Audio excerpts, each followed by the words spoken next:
So hello guys, this is Roumik. এখন বাজে সকাল 9:30। আমি জানি আমি সকাল 9:30টায় ছেলে না, কিন্তু আজকে উঠেছি একটা কারণের জন্য। সেই কারণটা আমি পরে বলছি, তার আগে আমি স্নানটা করে আসি, বুঝলে? কারণ সবে দাঁতটা মেজেছি, আমার 10টা 10:30টার মধ্যে বেরোতে হবে। সো টাইটেল আর থাম্বনেল দেখে তোমরা বুঝেই গেছো আমি যাচ্ছি ধূমকেতু দেখতে। আমার আজকে সত্যি কোনো প্ল্যান ছিল না। কালকে ঠিক 9:30 না 10টার সময় আমার একটা কলেজ জুনিয়র তথাগত সে আমাকে মেসেজ করে বলছে, দাদা কালকে তুমি ফ্রি আছো? আমার কাছে ধূমকেতু 2টো টিকিট আছে। আজকে 15ই আগস্ট বাই দ্য ওয়ে, আজকে একটা হলিডে, প্যাকটা ফল, অনেক দিন প্যাকটা ফলে সিনেমা দেখা হয় না, তাই ভাবলাম যে চলো আজকে ধূমকেতুটা দেখে আসি। ভাই ইয়ে ক্যা হো গয়া ভাই, কি বৃষ্টি হচ্ছে ভাই। 10টা 15 বাজে, 11:30টার শো। 10:30টার মধ্যে যদি বৃষ্টি না কমে আমাকে ছাতা নিয়ে বেরোতে হবে। ওরে ভাই, দেবদার নাম নিয়ে যদি বৃষ্টি কমে নাকি? ধুম ধুম ধুম ধুম ধুম ধুম ধুম ধুম ধুমকেতু ধুমকেতু ধুমকেতু। কমে যা ভাই, আকাশটার অবস্থা দেখাচ্ছি।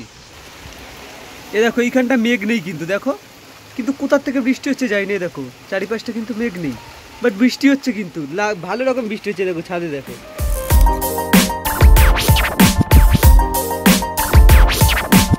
ভাই এবার আমার টেনশন হচ্ছে, যদি মেট্রো কার্ডে আমার কাছে পয়সা না থাকে তাহলে কেস করে যাবে, আমাকে আবার টিকিট কাটার জন্য লাইন দিতে হবে। এবার আমি ভুলে গেছি আমার মেট্রো কার্ডে পয়সা আছে কিনা, সেটা এবার আমাকে দেখতে হবে। ভাই একটার পর একটা টেনশন। এখন আবার রোদ উঠে গেছে ভাই।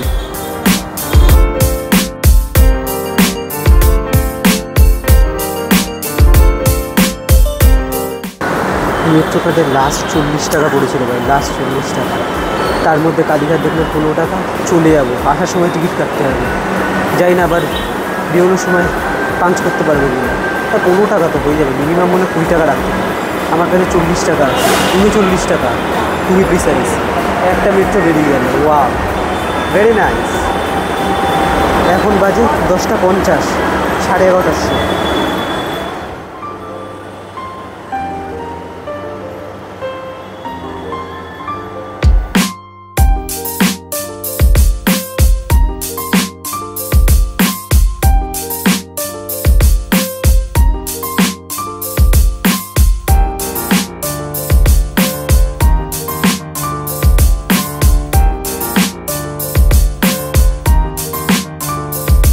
সো গাইজ আমরা চলে এসেছি লেক মলে। আমার সাথে দেখা হয়ে গেছে তথাগত।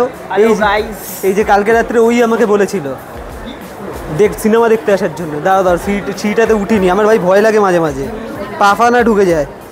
ওই আমাকে কালকে রাতে বলেছিল যে ধূমকেতু দেখতে আসার জন্য। ও ভাই কোলাঘাট থেকে চলে এসছে এত তাড়াতাড়ি। আমি এখন 11:26 বাজে 35 শো এসছি। আমার লজ্জা হওয়া দরকার ভাই, লিটারালি লজ্জা হওয়া দরকার। এসব ভক্ত চলবে না, এসব ভক্ত একদম চলবে না। বাবা অনেক দিন বাদে লাইন দেখতে পেলাম মাল্টিপ্লেক্সে। ও বাবা, ভেতরে তো আরও লাইন।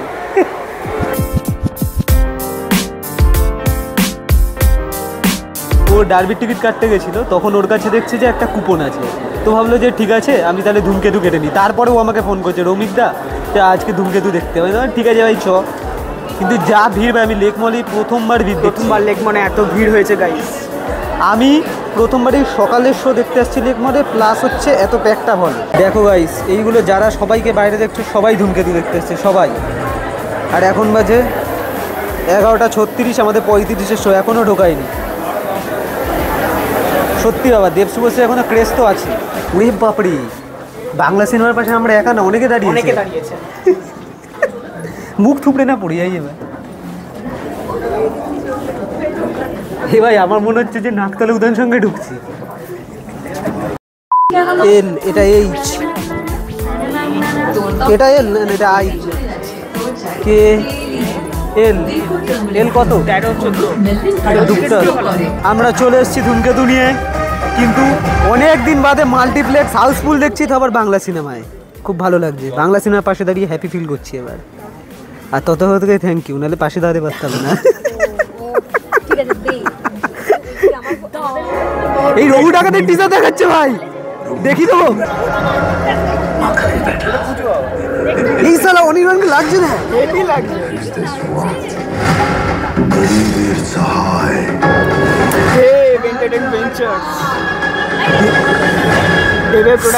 দেখ কি লাগছে দেখ।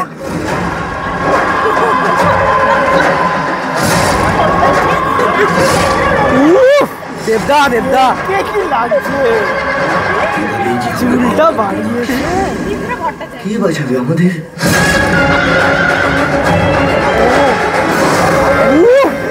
ও রূপা ও সৈনিকে এটা কিশোরী কিশোরী কিশোরী ইদিকা হেভি লাগছে ভাই। আগুন লাগছে ভাই আমার এই সিনেমাটা চালা, ধূমকেতু বন্ধ কর। আজকে শুধু চাবুক পড়েছে, এরপর রঘু ডাকা তো এখানেই আসছে চাই পড়বে। রঘু ডাকার নবীনা রবি না নবীনা যেতে হবে। তাহলে তো তুমি আমারই পকেট মানি বাঁচিয়ে দিলে বাংলার বিধান দেবে রঘু ডাকা।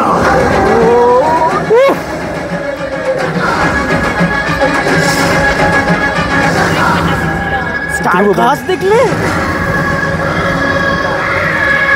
এবার রঘু ডাকাত, আমার ধূমকেতু বন্ধ কর, রঘু ডাকাত চালা এবার।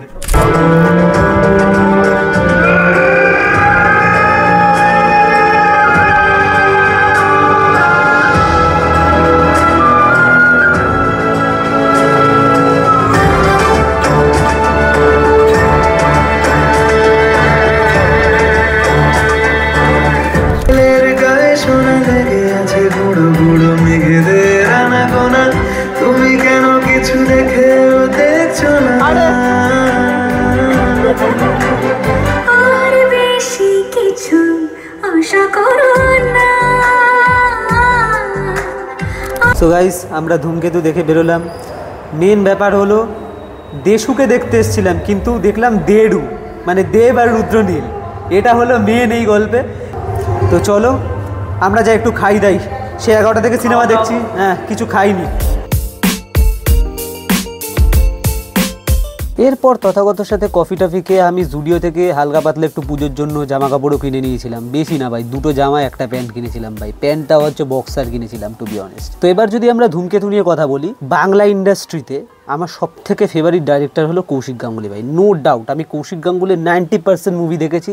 আই লাভ দ্য ডাইরেক্টর, মানে লিটারালি মানে যাই হোক, সেটা আমি পরে বলবো যে আমি কত বড় ফ্যান, সেটা না আলাদা ভিডিও বানানো যাবে। তো ধূমকেতুর যদি অ্যাকচুয়াল রিভিউর কথা বলি, কৌশিক গাঙ্গুলির যদি টপ 5 মুভির মধ্যে ধরায়, ধূমকেতু কিন্তু মানে তার মধ্যে পড়ে না, ঠিক আছে। সিনেমাটা একটা আর্ট ফিল্ম টাইপের হয়েছে, সবাই যদি কমার্শিয়াল ভেবে যারা গেছে তারা গেছে, কিন্তু এখানে যেটা সব থেকে বেস্ট ব্যাপারটা দেব আর রুদ্রনীলের অ্যাক্টিং, এইটার জন্য সিনেমাটা দেখা যায়। মানে এটা তো হিসাব মতো 2015 নাগাদ শুট হয়েছিল, 2015ই তো, হ্যাঁ 2015 নাগাদ শুট হয়েছিল। তখন দেব এই লেভেলের অ্যাক্টিং দিয়েছিল, এটা অবাক করা। তখন পাগলু চলছে কিন্তু হলে, তখন দেব এই লেভেলের অ্যাক্টিং দিয়েছে। আমার শুধু দাবিটা হলো এন্ডিংটা একটু ভালো করে করে দিতে পারতো, যে মানে এন্ডিংটা ঠিক আমার মজা লাগেনি, মানে মনে হচ্ছে যে আমি একটা ভিলেনের স্টোরি দেখছি, এরকম টাইপের মনে হয়েছে। তো এটাই ছিল আমার ধূমকেতুর রিভিউ, আর এটা আমার খুব ভালো লাগলো। অনেক দিন বাদে আমাদের মাল্টিপ্লেক্সে বাংলা সিনেমা দেখার জন্য এত লোক দেখলাম। তো এটা সত্যি আমি হ্যাপি ফিল করলাম যে না, সত্যি বাংলা সিনেমা দেখার জন্য লোক আসছে আর কি। এটাই ছিল ধূমকেতু রিভিউ, বা যাই বলবে, আমি তো রিভিউ আর না, আমার যেমন লেগেছে আমি অনেস্টলি শেয়ার করে দিলাম।